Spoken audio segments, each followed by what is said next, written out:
Finally, the Ren has come back to Nebraska, and he is once again mudhole stomping your ass. He is once again predicting the future correctly. He is once again the top dog on top, the #1 contender for the World Wrestling Federation Championship. I get it right again. Or the World Gaming Championship. Whatever you prefer. We are talking gaming today, and we are talking about how that belt is mine. I sense the gold around my waist. I'm once again correct. I'm the champion. Your history, you're gone. Because a lot of people told me that Capcom was the last bastion of $60 games, the last hero, the last action hero of $60 releases.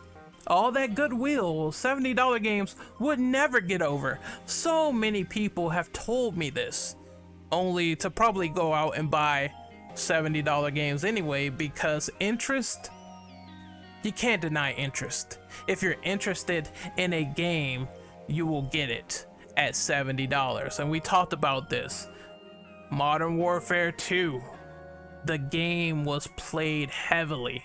It was $70 last gen. It was $70 on the current gen.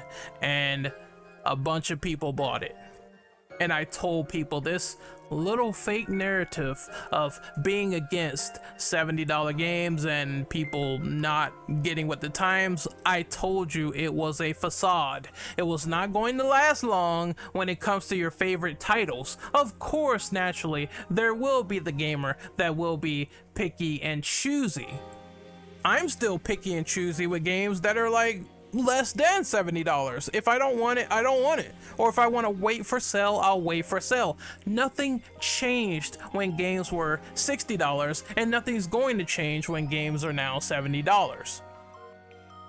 But Capcom was the last bastion to a lot of people for $60 games, and now it is time. They went right to the baseball field. They decided to get their bat and say we're swinging for the fences. Dragon Dogma II, the game that's being done by Hideaki Insuno, the badass that created the infamous Devil May Cry, has now conformed to $70. Now, everyone thought that Capcom wouldn't do this. There were people that told me, that got on their high horse, saying that, well, at least Capcom doesn't charge like $60, so going into this generation, they are going to keep their prices the same, and they're gonna show every other shitty AAA publisher that they don't charge this price and that they actually care for us. Look at you. Look at your stupid ass now. Look at you. You're wearing the clown makeup currently. You got the red nose. You got the shitty blue face paint on like your insane clown posse. You're drinking the Faygo. All right, you are consuming it like these frogs here, or this interspecies dog and frog. It's like not cognac in the fucking bottles or the fucking cups. You're drinking Faygo, straight up brain disaster juice. Because why would you not believe that Capcom wouldn't do this? What is your valid sort of counterpoint and argument that they aren't a company, that they aren't suffering through going up in game development prices, which the next article is going to explain? You have this guy who makes shitty takes, Dante Crusader, Valve Crusader. He already said that Yakuza's better than GTA, and I'm like, well, GTA got a lot more accolades, fam. I don't know. Like, I like Yakuza, but it's comparing apples and oranges, apples and ball sacks. Like, what are you even talking about? What is in your mental capacity to make that comparison? I understand you like one series better than the other, but really, fam, that's a crazy opinion. That's not even comparable. On the wide level of recognition, GTA is like the purveyor of open world crime games. It's no debate, it's no sort of backtracking down on it. We've seen countless GTA clones. GTA was a monolith in the industry, And now it's like, oh, the publishers are raising the prices for no reason. Well, there is a reason why Dragon Dogma 2 is $70, Capcom's first. And the reason is very simple. Remember this article right here? This article that released in September? Capcom president thinks that its games should cost more. The president says, personally, I feel that game prices are too low. Development costs are around 100 times higher than they were in the days of the Famicom NES. The price of the software hasn't risen so much. What he's telling you is that game development prices and games have gotten a lot more intricate with graphics, storytelling, systems, combat systems, a lot more in depth. Like, look at all the stuff you can do in like DMC5. All the combat there will make your head spin right off. And that is more complex than an NES game. Therefore, the price is going to reflect that inflation. There's also a need to raise wages in order to attract talented people, to find those people out there who are willing to say, hey, we are talented enough to work on this. Here we go. Advertisement, that's also money. Like, there's a lot of sectors into making a company and having a studio. Given that wages are rising across the industry as a whole, I think the option of raising unit prices is a healthy form of business. A healthy form of business. And they're also raising their employee base rate and salaries by like 30%, which is also money, and you get a bonus, and they want to award the creative people for working at Capcom. And they also want to hit grand slams, and they have been hitting grand slams out the fucking park. Therefore, that's why the prices have increased in game development and for Capcom, and it's reflecting in this new $70 next gen only iteration of Dragon's Dogma 2. My personal opinion, I believe that, of course, the value of $1 is indeed relative to the observer, but Capcom has been making great games, in my opinion, for a while now, since Resident Evil 7. Therefore, I throw money and I throw support at developers that do a good job, in my opinion. And I feel they have been doing, they literally revitalized the horror remake resurgence that has happened with RE2 and above. Now, a lot of other developers, they want a piece of that pie. Silent Hill 2 remake, Alone in the Dark, Dead Space remake. You see it happen. They are the purveyors of that mindset. They want that. They want that hot supermodel sex, and they're getting it with the consumer. And honestly, it feels real good. It feels even a step above sex when playing some of this combat for some of these Capcom games. It's like she has the silver golden thong and she's rocking it, and it feels great. I love Capcom games a lot. I think, you know, it's an RPG, man. It's a motherfucking RPG. You're getting your money's worth. RPGs are long. They are long. They are hours long. I see people complain, oh, well, 15 hours isn't enough. Motherfucker, you getting more than that with Dragon's Dogma 2. You getting side missions out the wazoo. You getting fighting beasts and half naked ladies probably, and snake women and all that other stuff for like $70, and it's gonna probably be like 60 to 70 hours of gameplay. Hey man, I mean, if you are the firm believer that you need the quantity on top of the quality, then you're getting both of these things, because Insuno is a great developer, and I love the first Dragon's Dogma.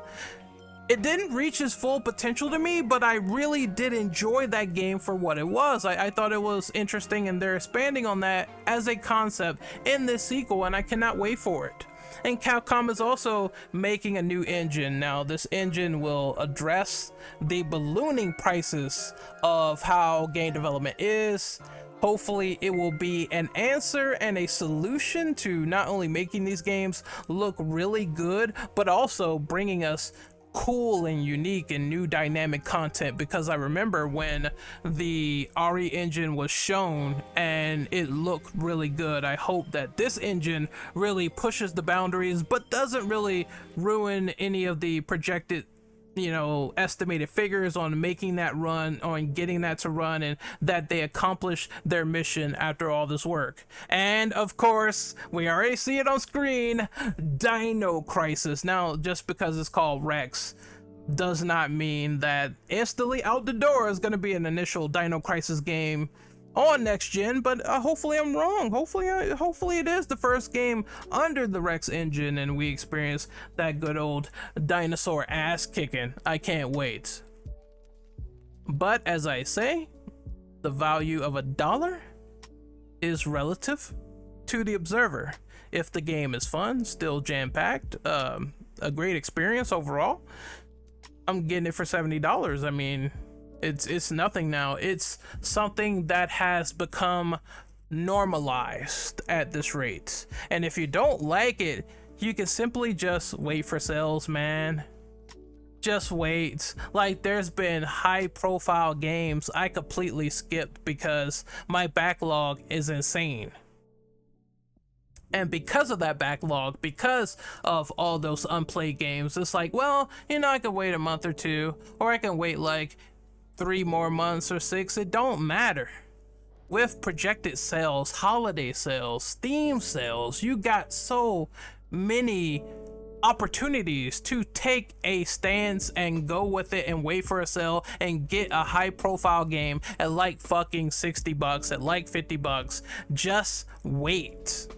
It's not gonna kill you to not get it at launch, unless it's like a super diehard. Then at that point it's like, hey, I support the company. I'm nobody that goes on the 7 seas and then pirates a new game, you know what I mean?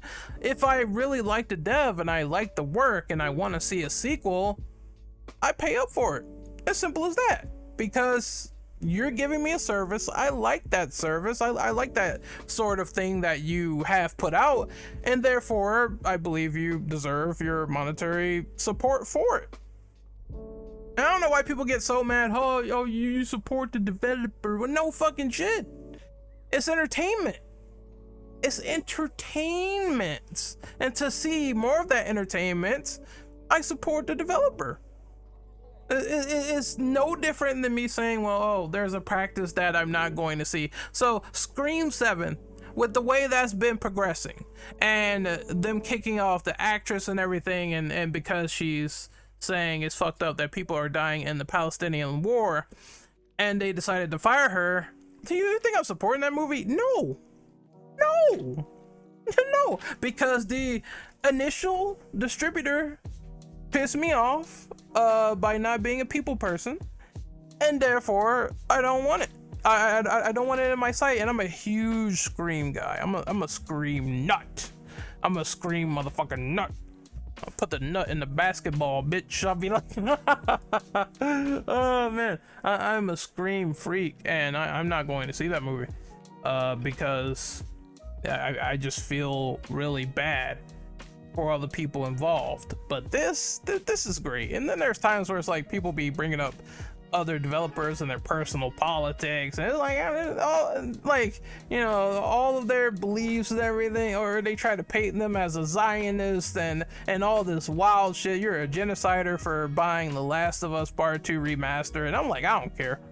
Hey, you can say every label in the book. I don't give a personal shit. My needs are greater than yours. And I know that burns your ass for me to say that, but it is true. Like, people will fake noble, they will make these fake narratives, and they expect you to follow their philosophy all the time. And sometimes I don't feel like doing all that. I feel like supporting what I like, and I feel like supporting my needs. And if you try to hold that against me, try to put me in a room and interrogate me just because I buy something that you hate, it's just not gonna happen.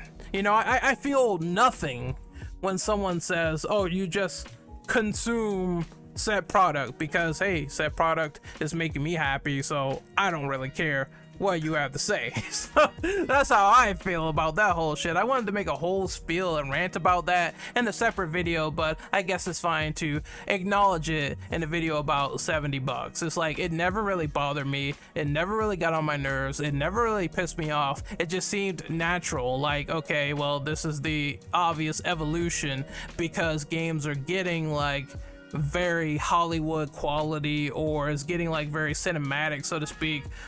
These stories are getting bigger, the gameplay is getting more refined, especially with Capcom. I feel like DMC's gameplay, if they bring in more of an evolution with co-op with DMC 6, oh man, that's gonna be so awesome, because I felt the co-op was undervalued in DMC 5. I really did. But that's a little bit of a tangent there. I'm just illustrating, like nobody ain't gonna tell me what I'm going to do with my own wallet.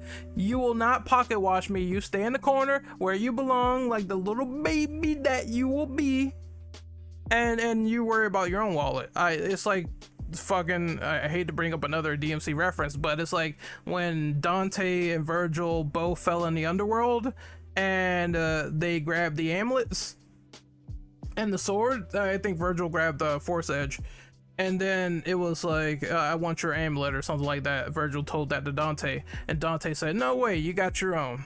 That's how I feel about your wallet. You could buy what you want, I'll buy what I want.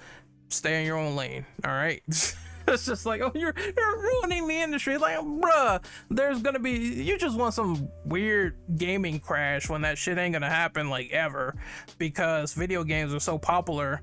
The entertainment medium is so popular now that I don't think there's going to be a crash at all. There's always going to be a game that will get a boatload of money, whether it comes to its performance because everyone wants it, or it's going to be a movie that sort of goes in the same way.